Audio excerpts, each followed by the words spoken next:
आज की कहानी का नाम है विदाई के बाद। पता नहीं कौन सा वो लम्हा होता होगा जब एक लड़की शादीशुदा महसूस करने लगती होगी। बारात आ गई, बारात आ गई, ये आवाज सुन के, या जयमाल के वक्त, या फिर यज्ञ की वेदी के सामने बैठ के फेरे शुरू होने का इंतजार करते हुए। जाने कब एक लड़की एक ब्याहता जैसा महसूस करने लग जाती है। शायद मैंने मन की उस दहलीज को तब पार किया था जब मैं उस गेस्ट हाउस की लॉबी में खड़ी थी जहां शादी हुई थी, और सामने करीब 10 मीटर दूर फूलों से सजी एक लाल रंग की गाड़ी खड़ी थी। ये था मेरा उड़न खटोला जो मुझे एक नई दुनिया में लिया ना हिंदुस्तान में। यही तो जीवन की रीत है, मां ने कहा था। हर दूसरी लड़की को करनी पड़ती है अरेंज्ड मैरिज। लेकिन मैं हर दूसरी लड़की जैसी कहां थी। मैंने तो MBA किया था, मार्केटिंग में नौकरी करना चाहती थी, बोर्ड रूम्स में बैठना चाहती थी, दुनिया जीतना चाहती थी। लेकिन माँ बाप मुझे फूलों की मालाओं से सजी इस लाल कार में बिठा रहे थे, ये जिंदगी दे रहे थे। मैं तो ये जिंदगी नहीं जीना चाहती थी, अरेंज मैरिज नहीं करना चाहती थी। लेकिन मम्मी पापा से प्यार करती थी, उनको कोई तकलीफ ना हो इसलिए वो करने जा रही थी, जिस पे मेरी सारी दोस्त कई महीनों से हंस रही थी। शुरू शुरू में बहुत लड़ी थी पापा से। क्या मैं इतना बोझ बन गई थी उनपे कि मुझे वो पहला लड़का जो मिला उसके हाथ थमाने जा रहे थे? क्या वो कुछ साल और इंतजार नहीं कर सकते थे कि मैं अपनी पसंद के किसी लड़के से शादी कर लूं? और इसका क्या मतलब कि उन्होंने मुझे पहले ही बहुत वक्त दे दिया था लड़का ढूंढने के लिए?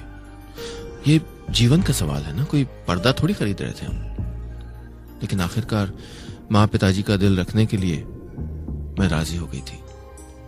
उस फूलों से सजी लाल गाड़ी में बैठने जा रही थी। क्या जाने आगे जीवन क्या नए नए रंग दिखलाने वाला था। लाल गाड़ी चल पड़ी। किसी ने फूल बरसाए, किसी ने सिक्के। बच्चे उन्हें उठाने के लिए दौड़े। चमकीली साड़ियां पहने औरतों ने फूल काढ़े, छोटे छोटे कॉटन के रुमालों से अपने आंसुओं में लिपटे चेहरे पोंछे। कार में मेरा भी चेहरा आंसुओं में लिपटा हुआ था। मैं सुबकती जा रही थी, गाल भीगे हुए थे, हाथ चूड़ियों में लिपटे थे, भारी साड़ी पहनी थी। मेरा रुमाल पर्स में था, पर्स एक बड़े से बैग में कहीं था। अचानक मेरी झुकी झुकी आंखों के सामने एक बड़ा सा जेंट्स रुमाल आ गया और मेरे हस्बैंड का हाथ। मैंने झिझकते हुए उसे ले लिया। अरेंज मैरिज के बाद का पहला स्पर्श था, एक नयापन था। मेरी उंगलियां अजनबी उंगलियों से मिली थी। दोस्ती नहीं हुई थी दोनों में, बस एक छोटी सी हेलो। मैंने आपको अपने हस्बैंड के बारे में तो बताया ही नहीं। आकाश एक टेक्सटाइल्स कंपनी में सीनियर पोजीशन में है। सॉरी, क्या मुझे है कहना पड़ेगा? सीनियर पोजीशन में है। क्या मुझे आकाश के बारे में बात करते वक्त यह कहना पड़ेगा कि आकाश आ रहे हैं? बड़ी अजीब होती है शादी के बाद की वोकैबुलरी। ये अपने आप मान लिया जाता है कि एक रिश्ते में लड़की ही जूनियर है, लड़का सीनियर। हालांकि आकाश का ये मानना नहीं था। शादी के पहले हुई बस एक मुलाकात में कहा था कि मुझे चारू अग्रवाल से चारू सक्सेना बनने की कोई जरूरत नहीं है, मैं अपना सरनेम रख सकती हूँ। घर छूट गया था, माता पिता छूट गए थे, बचपन से इकट्ठा की गई मेरी किताबें छूट गई थी। गनीमत थी कि आकाश ने अपना नाम तक पीछे छोड़ने के लिए नहीं कहा था। कुछ अपना अभी भी था मेरे पास। मैंने थोड़े से और आंसू पोंछे, सारे रुमाल में काजल लग गया। आंसुओं से नम था। मैंने धीरे से कहा, धो के दे दूंगी।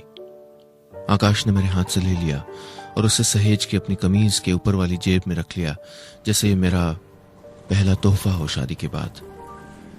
लाल गाड़ी शहर की सड़कों पर चली जा रही थी। खिड़कियों से झांकती छोटी छोटी बच्चियां बगल में खड़ी अपनी माओं को कह रही थी, देखो नई बहू, देखो नई बहू। आकाश का घर आ गया। मैं गाड़ी से उतरी। आकाश और मैं फूलों की बारिश के बीच ड्राइववे में चलने लगे।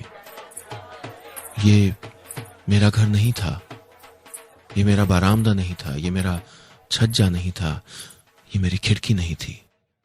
मैं ब्याहता बन के अपने नए घर आ गई थी। लेकिन अभी शादी की रस्में पूरी नहीं हुई थी। एक नौकरानी आई, हमारी नजर उतारी गई और उसे न्योछावर के पैसे दिए गए। मेरी आंखों में नींद भरी थी। रात भर 1 मिनट नहीं सोई थी। उससे पहले भी कई दिन से घर पे हुड़दंग मचा रहता था। देर देर रात तक ढोलक पे गाने चलते रहते थे। मेरी सारी ममेरी चचेरी बहनें खूब नाच किया करती थीं। सोने का मौका ही नहीं मिला था। जी कर रहा था जैसे इस अनजान घर के किसी अनजान कोने में जाके एक गहरी गहरी नींद में सो जाऊं, और जब उठूं तो सब कुछ वैसा ही हो जैसा छोड़ के आई थी। मेरा 1 मंजिल का छोटा सा क्रीम कलर की दीवारों वाला घर हो, छोटा सा लॉन, गुलाब की क्यारियां, कहीं किसी दीवार पे माँ का रोली से बनाया स्वास्तिक का निशान, और घर के सामने एक छोटी सी नेम प्लेट पे घर का नाम, स्मृति निवास, यानी यादों का घर। मुझे यादों के घर वापस जाना था। औरतें ढोलक पे बहू का स्वागत करने के लिए गीत गा रही थी। बच्चे हंस रहे थे। आकाश की बहन और कजिन्स दरवाजा रोके खड़ी थी। रस्म के हिसाब से घर के अंदर घुसने देने के लिए नेक यानी पैसे मांग रही थी। फिर दूल्हा दुल्हन के कुछ खेल होने वाले थे। एक बड़े से थाल में एक अंगूठी डाल दी गई थी। ऊपर फूल तैर रहे थे और नीचे सफेद पानी में कुछ नहीं दिख रहा था। हम दोनों ने हाथ डाले। अंगूठी सबसे पहले ढूंढनी थी। दोनों हाथ तेजी से पानी के अंदर चलने लगे। कमरे में आकाश के लिए भयानक चीयरिंग चल रही थी। पहली बार मैं इतना अकेला महसूस कर रही थी, जैसे एक जरा सा रस्म निभाने वाला खेल नहीं, कोई युद्ध हो, और मैं आकाश के खानदान की सेना के सामने अकेली खड़ी हूं। उन सब के सामने जो चाहते थे कि मैं हार जाऊं। शोर में एक पल के लिए जो गुम हो गया था, वो अकेलापन फिर सामने बैठ के हंस रहा था। अचानक मैंने महसूस किया पानी के नीचे आकाश के हाथ से अंगूठी टकराई और उनकी मुट्ठी में आ गई। हमारे चारों ओर शोर चल रहा था, कम ऑन आकाश भैया, कम ऑन आकाश चाचा। आधे सेकंड के बाद आकाश ने अंगूठी छोड़ दी। मैंने थाम ली। मैंने जैसे ही हाथ निकाला, मैं विनर डिक्लेयर कर दी गई। आकाश जानबूझ के हार गए थे। 92.7 बिग एफएम पे आप सुन रहे हैं यादों का idiot box with Nilesh Mishra, और मैं आपको सुना रहा हूं कहानी विदाई के बाद। मेहंदी लगे हाथों से एड़ियों के बल खड़े होके मैंने दरवाजे की सिटकनी बंद की। सुबह से पहली बार चूड़ियां इतनी जोर से खनक गई थीं। सुबह से पहली बार मैं भीड़ से दूर थी। मैंने चारों ओर देखा। ये था वो कमरा जो मेरा नया घर था। सामने दीवार पे एक पुरानी ग्रैंडफादर्स क्लॉक थी, वैसी ही जैसी मुझे बहुत पसंद आती थी। पर्दे ज्यादा अच्छे नहीं थे, शायद मेरे आने और उन्हें इस कोने में रखे लकड़ी के बक्से में रखने का इंतजार कर रहे थे। एक ड्रेसिंग टेबल थी, एक डबल बेड। मैं बिस्तर पर जाके थक के लेट गई। पंखा धीरे धीरे चल रहा था। तो ये थी अरेंज्ड मैरिज। यही थी वो रस्म जिसे कभी न निभाने की हम सारे दोस्तों ने कसम खाई थी। लेकिन सबको अपना सच्चा प्यार कहाँ मिलता है। स्कूल से कॉलेज तक ढूंढती तो रहती हैं हम अपने सपनों का हीरो, कभी फिल्मों में, कभी पड़ोस में, फिर कॉलेज, फिर समाज के हिसाब से शादी के लायक हो गए हम। घर पे पापा मम्मी के रिएक्शन से तो ऐसा लगता था जैसे कोई बकरा हलाल होने के लिए एकदम रेडी हो गया हो। बेटा अगर तुम्हारी नजर में कोई हो तो बताओ, वरना हम कोई लड़का ढूंढेंगे। यंग थी, खून गर्म था, सोचती थी कि पेरेंट्स बड़ी ज्यादती करना चाह रहे हैं, मेरी जिंदगी का रिमोट कंट्रोल अपने हाथ में लेके। अरेंज मैरिज और मैं चुटकुला लगता था उस वक्त, लेकिन किस्मत से यही समझौता किया था मैंने। दरवाजे पे किसी ने खटखटाया। आकाश थे, मुस्कुराए, अपने हाथ में एक पैकेट लिए थे, मेरे मनपसंद बेसन के लड्डू। बोले तुम्हारी दोस्त ने बताया था तुम्हें बहुत पसंद है। छोड़ के चले गए। मैं हल्के से मुस्कुराई, अच्छा लगा। थोड़ी देर में आकाश की बहनें और कजिन्स आ गईं। सब घेर के बैठ गईं। भाभी भाभी भाभी कह के चहक रही थी।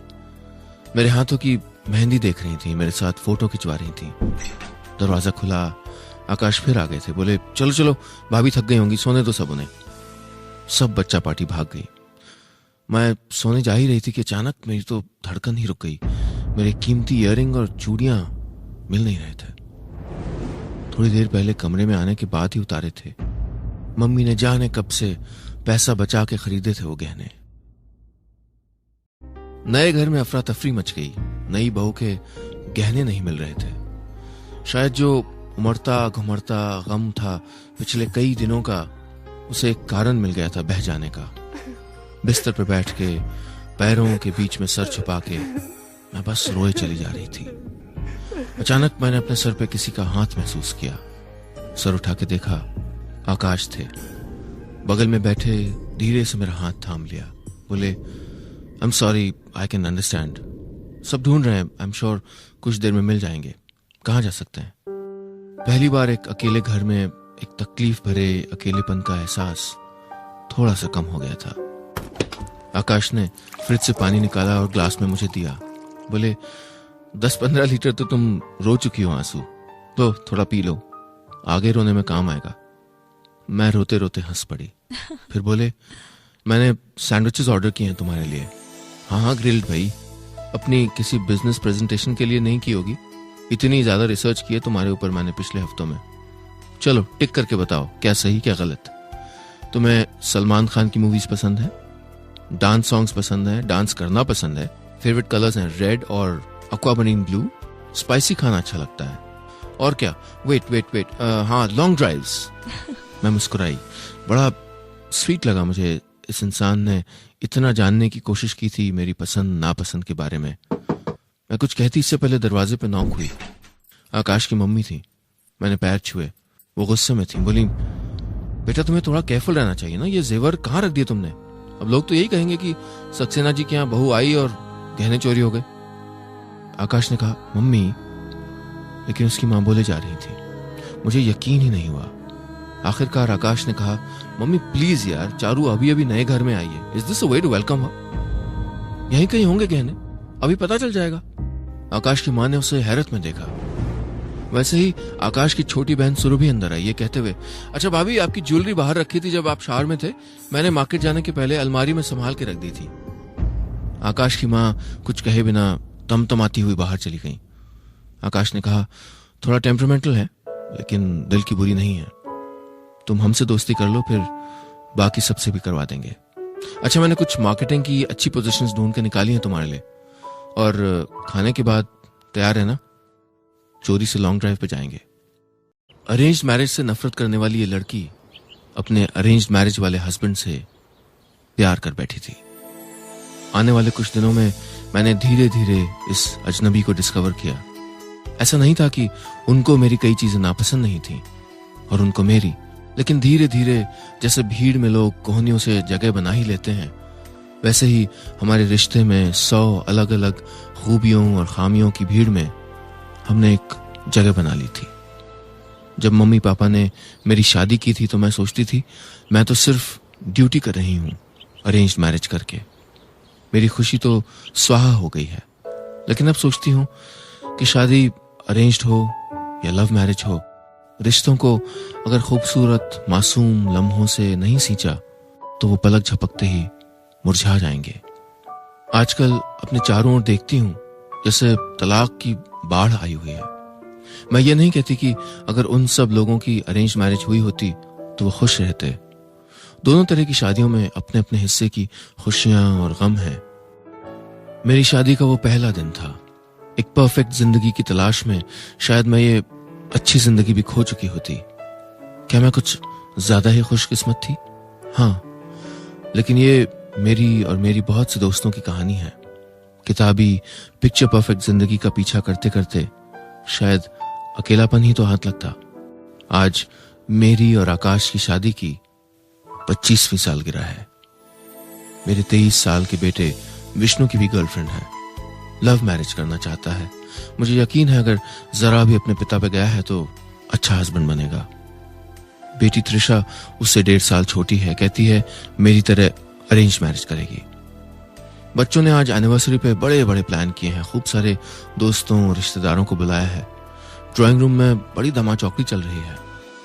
मैं अभी अभी आकाश की स्टडी से लौटी हूँ, थोड़ा सा सेंटिमेंटल हो गई थी।